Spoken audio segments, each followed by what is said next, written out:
Hi, I'm Bill Davis, Vice President of Safety Services with the FAA's Air Traffic Organization, and I'm standing near some of the busiest airport intersections in the world, at Chicago's O'Hare International Airport. Here, and at airports throughout the world, all it takes is a minor distraction to be involved in a runway incursion. George Lebanon, Lima Echo Bravo, we just overshot Eagle, we did not see it. 1448, you shouldn't be anywhere near Kilo. Hold your position, please. Just stop. Stop all traffic until advised, please. 001, hello, line. Was that for us? Stop!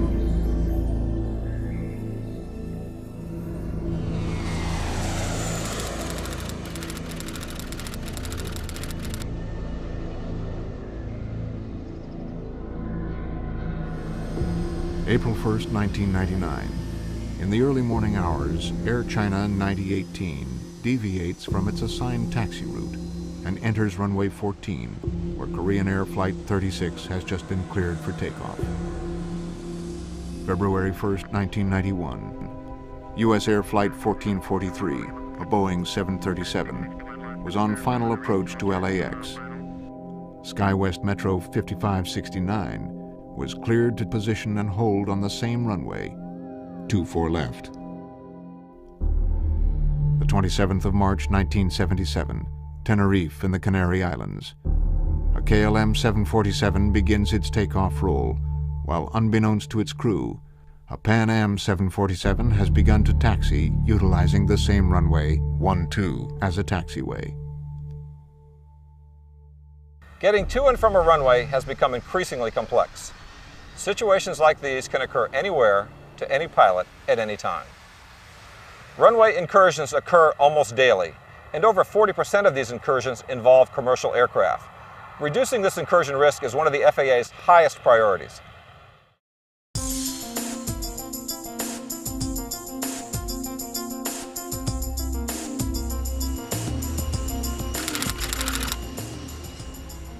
Narita, Japan. United 852, a Boeing 747-400 bound for San Francisco, begins to push back with 324 customers on board.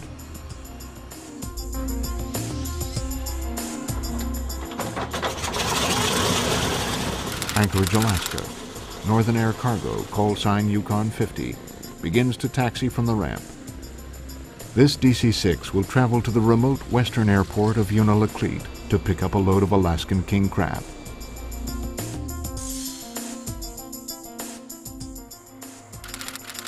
Van Nuys, California. November 384 Charlie Foxtrot, a Learjet, has been chartered for a flight to San Francisco International Airport. Each of these flight crews are entering the most dangerous phase of their flight. The number and proximity of aircraft operating at an airport make taxi operations one of the most potentially dangerous parts of commercial aviation. Stanley, keep moving, sir. Delta Bravo, don't stop on the taxi. You see a vehicle passing off your left, just avoid it on that left side. Stanley, 62970, take Delta. Do you see the aircraft off your right? We got him. Miss him. Channel 1046 airground, taxi via Delta, Delta 1. You're going over the bridge. You'll be taxiing the airport. Communication, planning, and flight deck procedures developed by the FAA significantly reduce the number of incursions during the ground movement phase of aircraft operations. Exactly what is a runway incursion? The FAA and ICAO have similar definitions. The FAA defines an incursion as any occurrence at an airport involving an aircraft, vehicle, person, or object on the ground that creates a collision hazard or results in a loss of required separation with an aircraft taking off, intending to take off, landing, or intending to land. ICAO defines an incursion as an occurrence at an aerodrome involving the incorrect presence of an aircraft, vehicle, or person on the protected area of a surface designated for the landing and takeoff of aircraft. These two definitions describe the same situation. An aircraft is where it should not be. There are three different types of runway incursions. An operational error occurs when an element of air traffic control provides direction that results in less than the required minimum separation between two or more aircraft, or between aircraft and obstacles such as vehicles, equipment, and personnel on runways. An operational error also occurs when an aircraft lands or departs on a runway closed to aircraft. A pilot deviation occurs when a pilot violates any federal aviation regulation. For example, a pilot failing to obey air traffic control instructions related to crossing an active runway while following the authorized route. A vehicle or pedestrian deviation occurs when a pedestrian, vehicle, or other object interferes with aircraft operations without authorization from air traffic control. This type of runway incursion includes the taxiing of aircraft for maintenance or gate repositioning.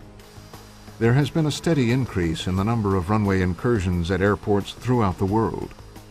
This increase can be linked to a number of factors: increased traffic, poor crew resource management, increased flight deck workload, low visibility at night or during poor weather conditions, airport familiarity, complex airport layouts, and flight deck distractions. Oftentimes, runway incursions are the result of a series of these events taking place simultaneously. Over half of the reported runway incursions are due to pilot deviation. This program will look at operating practices and procedures that can reduce the risk of runway incursions by pilot deviation.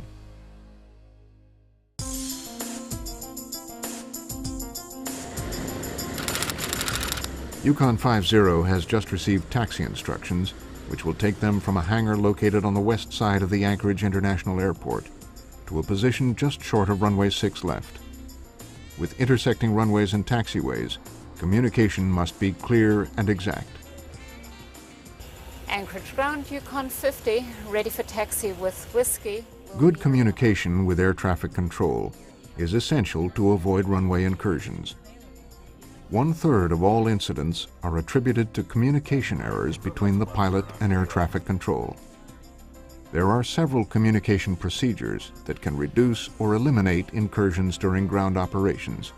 Hey, Branch, talk with 7699, with you headed for Delta, Charlie 4. Talk with 7600, and continue on Delta, Delta 1 Bravo, over the Bravo Bridge, and then Papa Hotel. Chief Delta, Delta 1 Bravo Bridge, Papa Hotel, 7699. During initial contact with a tower or ground control, it is important for flight crews to clearly state the location of the aircraft using only standard ATC phraseology. Aircraft location should be restated following all radio frequency changes to a different tower or ground control frequency. All clearances and instructions should be read back to the controller when entering a specific runway, holding short of a runway, or when directed to position and hold. Alpha 15, get weather to 75 from the right. Was that for us? Why don't you request progressive taxi instructions? If there is any question about the instruction or clearance received, the flight crew should ask for clarification. If the crew is still unsure after receiving additional information, the crew should request progressive taxi instructions from the tower. San Francisco ground, November 384 Charlie Foxtrot. Request progressive taxi. Communication is especially important when speaking to controllers in different countries. Delhi radar, Victor Lima, Sierra, position Alpha Lima this time. Victor Lima, Sierra, roger. The difference between US and ICAO phraseology is sometimes significant. For instance, in the US, taxi into position and hold is dramatically different from the ICAO taxi to holding position or taxi to holding point. Hey, Margaret, would you announce that we're taxiing up to hold short of runway 32 at Uniclete? Sure. Uniclete traffic, Yukon 50 is taxiing for departure, runway 32 will hold short. Is there anybody in the area? It is important for pilots to monitor tower frequency, or when the tower is closed, the Common Traffic Advisory Frequency, CTAF. Any doubt about instructions received should be verified with the controller.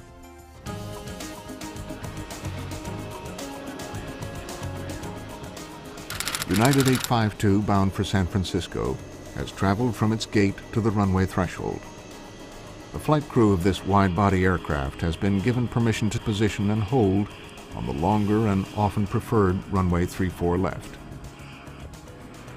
Position and hold, or line up and wait instructions, help traffic move more efficiently at airports. If a takeoff clearance is not received within a reasonable time after instructions to position and hold, ATC should be contacted. pilots should consider the length of time that they have been holding in position whenever they have not been advised of any expected delay. During this phase of ground operations, the use of traffic displays, or TCAS, may enhance the situational awareness of a flight crew by allowing them to look for aircraft on approach behind them. Rob, I see traffic on a TCAS behind us. All right, I see it. Call tower immediately and advise them. Flight crews should verify instructions if their TCAS display indicates an approaching aircraft.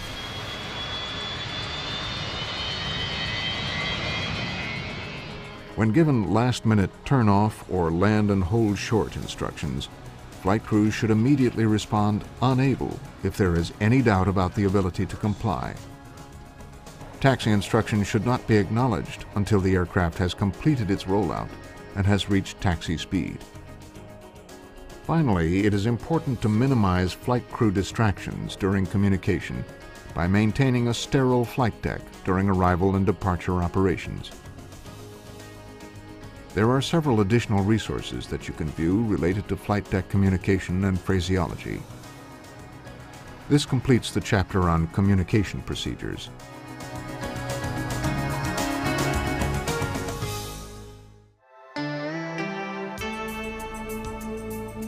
November 384 Charlie Foxtrot has been chartered for a flight between Van Nuys, California and San Francisco. While the passenger relaxes prior to taxiing, the crew begins one of the most important phases of preparation for this flight. In addition to good communication, there are a number of standard planning and coordination procedures that should be part of pre-departure and arrival briefings. These procedures begin prior to boarding the aircraft. During the initial briefing, flight crews should take time to discuss crew member experience related to each airport. My last flight on the 747, I flew a flight from Chicago to Frankfurt and over to London. Same trip we're doing this time. Current airport knowledge is a key factor in avoiding runway incursions. Also, during the initial briefing, the importance of maintaining a sterile flight deck during departure and arrival should be conveyed to all crew members. Pre-departure and pre-arrival briefings should be conducted approximately 10 minutes prior to pushback or descent. These briefings should include details of the departure or arrival airport. Here are some important procedures that should be included in a briefing.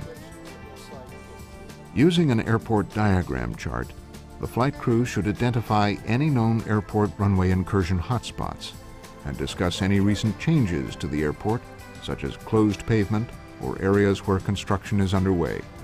Locations that are noted with weight, wingspan, or other size-related limitations should also be identified. Flight crews should review the latest NOTAMs and ATIS information, as well as identify any weather or airport conditions, including construction, that might affect taxi operations. A discussion of ground movement practices and procedures allows the crew to coordinate all communication during ground operations, such as the timing of checklist and company communication. Planning these events minimizes distractions during the taxi phase of operations. Heads-down procedures should also be discussed during the pre-departure and pre-arrival briefings. Only one flight crew member should perform heads-down tasks, such as programming the FMS or calculating takeoff data, while the aircraft is moving. 1519, gated Bravo 18. Bravo 18, Delta Delta 1, Bravo, Bridge, Papa Hotel, United 1519, and I think it might... If there are complex taxi instructions, heads-down activity should be restricted to straight taxiways without complex intersections, or when the aircraft is stopped. By studying an airport diagram, the crew can enhance situational awareness during the pre-flight and pre-arrival briefings. This diagram should be readily available for reference during all phases of taxi operations. Anticipated taxi routes can be discussed and checked against the airport diagram. While this is an essential part of pre-taxi briefing and planning, flight crews need to follow the clearance or instructions that are actually received and avoid fixation on pre-planned taxi routes. During the briefing, runway occupancy and crossing clearance procedures should be discussed. Okay, we are cleared to cross 9 left, correct? Yes, we are. Clear to cross 9 left. Prior to crossing any runway, both pilots should scan the full length of the runway for aircraft on final approach or landing rollout. Each pilot should verbally confirm the scan results. And we're clear on the left. If the aircraft is equipped with TCAS, the flight crew should discuss the TCAS settings to be used when held on or between runways. A review of exterior light utilization and verification of any land and hold short requirements at the destination airport are important elements of a proper briefing. These briefings should also include a discussion of any regional language or terminology differences that might impede proper communications with ATC. A star chart and airport diagram review during arrival briefings improves the crew awareness of runway length, lighting, and turnoff direction for an anticipated runway. Let's see, runway 9 right is 10,506 feet long. During low visibility conditions, the crew should also discuss the method of reporting clear of runway. This completes the chapter on departure and arrival briefings.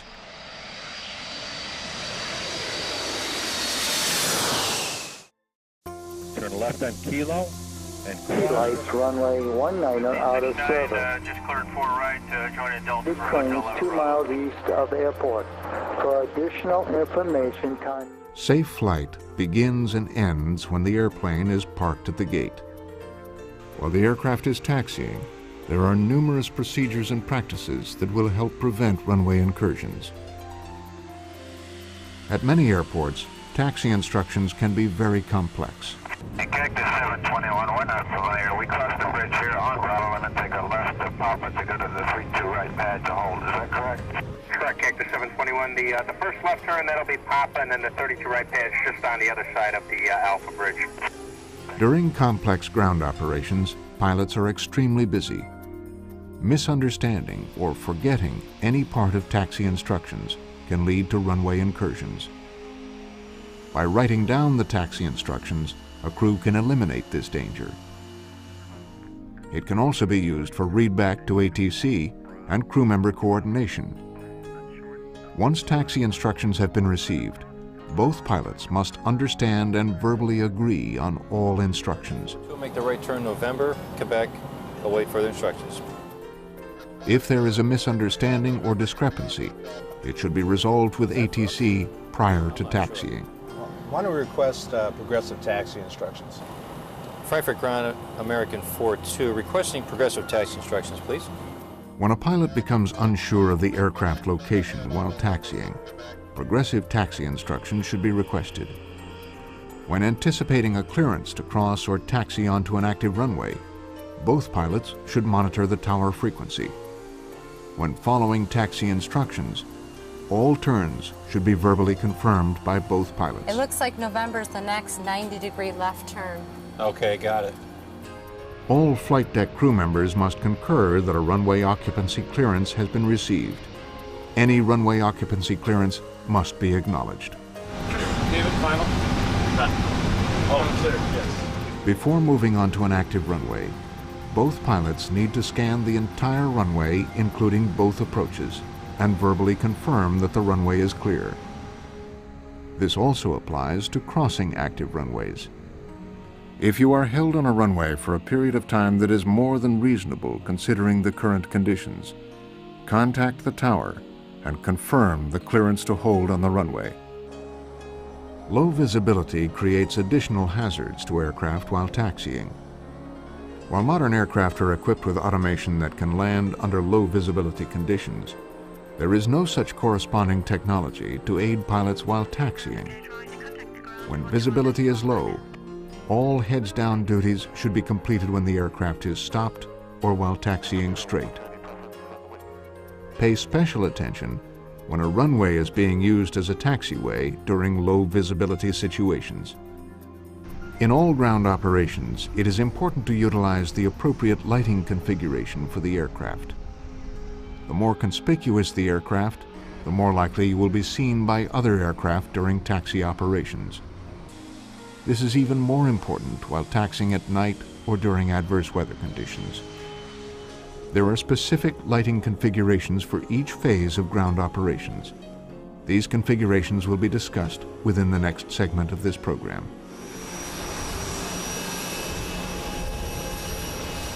This concludes the chapter on taxi procedures.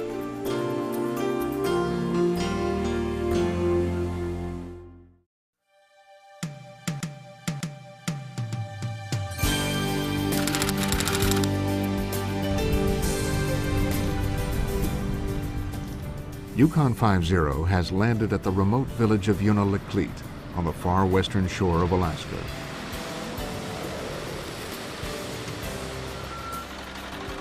The cargo being delivered is part of a thin lifeline to this village. During this brief stop, the crew will unload essential cargo and supplies. Yukon 50 will also take on, among other things, a load of Alaskan king crab that only an hour ago arrived on the dock at Unalakleet. Unalakleet is a non-towered airport and requires additional procedures within the pre-arrival and pre-departure briefings. Extra vigilance is the key to safe taxi operations at non-towered airports. Some of these airports have part-time towers. In these situations, an attempt should be made to contact the tower to verify whether or not it is in operation. The Automated Surface Observation System, or the Automated Weather Observing System, should be monitored for additional information prior to taxiing or landing at a non-towered airport. Many pre-departure and pre-arrival procedures at non-towered airports are similar to that of towered airports. During pre-arrival and pre-departure, discuss familiarity with the airport. Review NOTAMs. Use airport diagrams to plan the taxi route and identify hotspots. Enhance pilot situational awareness. Prior to entering or crossing any runway, both pilots scan the full length of the runway, including approach areas. Clear on the left. Clear on the right. And use recommended exterior lighting to make the aircraft more conspicuous. In a non-towered environment, pilots should monitor appropriate approach control frequencies, listen for inbound IFR traffic, and become familiar with the local traffic pattern. There are many additional sources that can be utilized, such as FSS, CTAF, and Unicom. During taxi operations at a non-towered airport, all ground movement should be announced on CTAF or Unicom. Once a pilot has announced the intention to take off from a non-towered airport, it is important that the lineup and hold phase be as brief as possible. Pilots should also state the name of the airport at the beginning and end of each radio transmission. This concludes the section on taxi procedures at non-towered airports.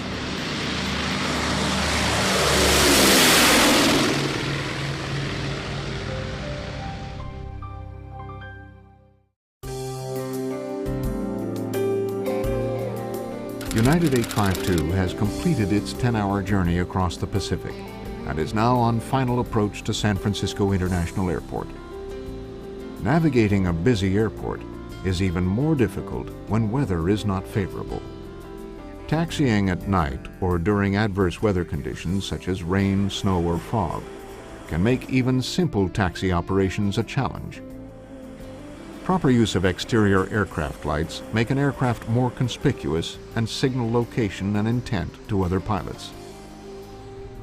Various configurations can tell other pilots whether the aircraft is on a taxiway or on a runway.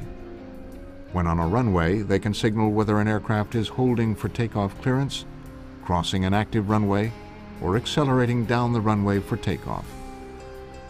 The configurations for exterior lights include engine running, taxiing, crossing a runway, entering a departure runway for takeoff, and takeoff. Let's look at these configurations in detail.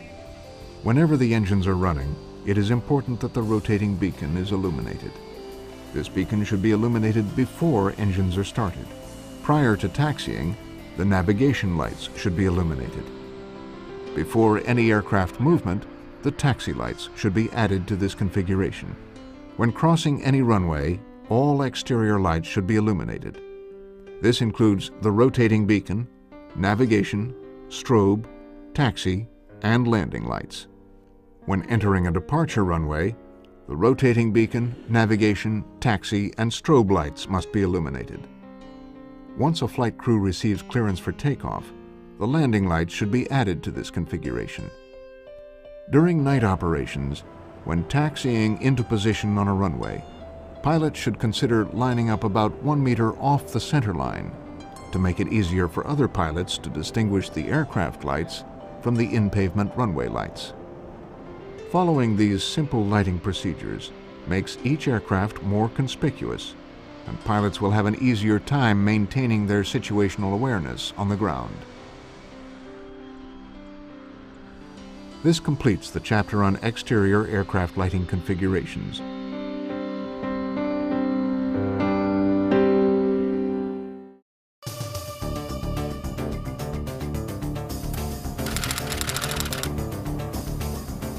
November 384 Charlie Foxtrot has also arrived at San Francisco International Airport. The pilot must now navigate a myriad of signs and runway markings while taxiing to the hangar.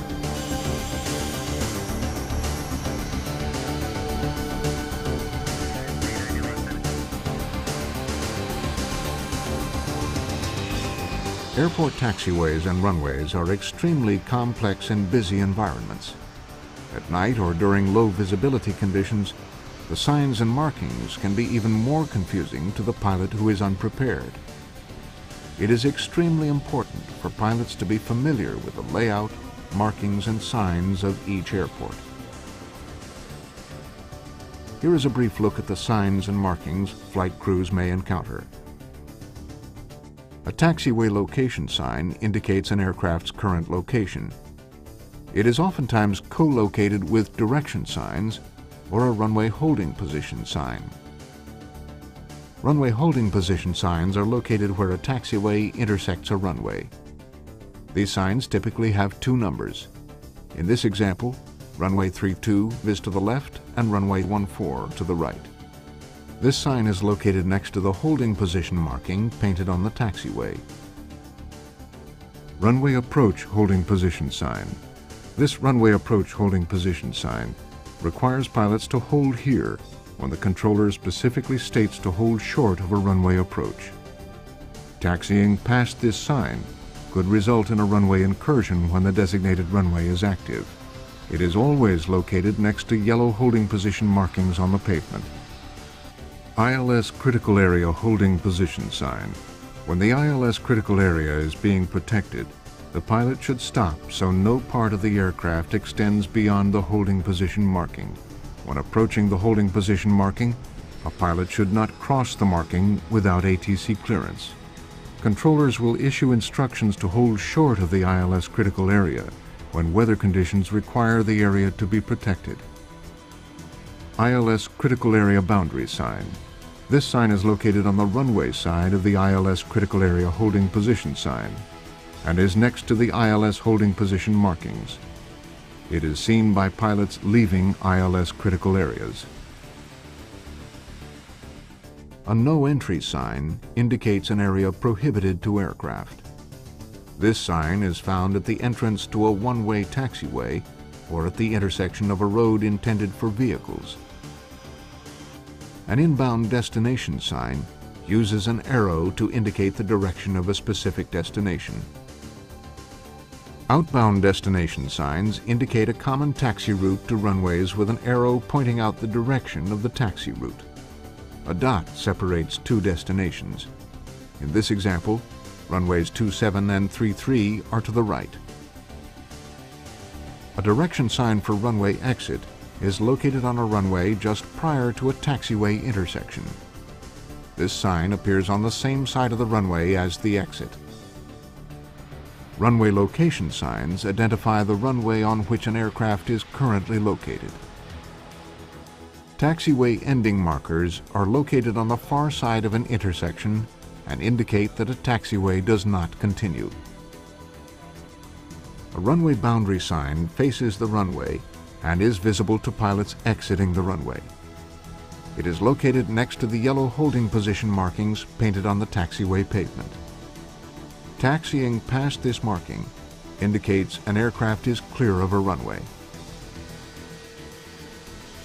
Understanding the meaning of all airport signs and markings greatly reduces the potential for pilot deviation incursions.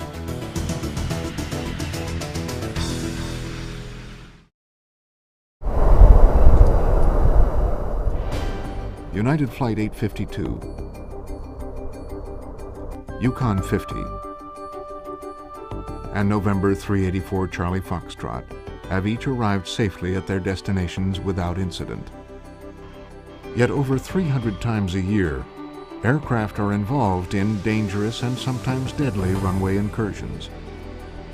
Through better communication, planning, and flight deck procedures developed by the FAA, the number of these dangerous incursions can be dramatically reduced. Reducing risk on the runway is a shared responsibility. Through better crew resource management, communication, planning, and flight deck procedures, we can reduce the frequency of runway incursions at airports around the world. For more information, I encourage you to visit the FAA website at www.faa.gov/runway safety. You can also review the supplemental material found in the bonus section of this DVD. I wish you blue skies and safe landings.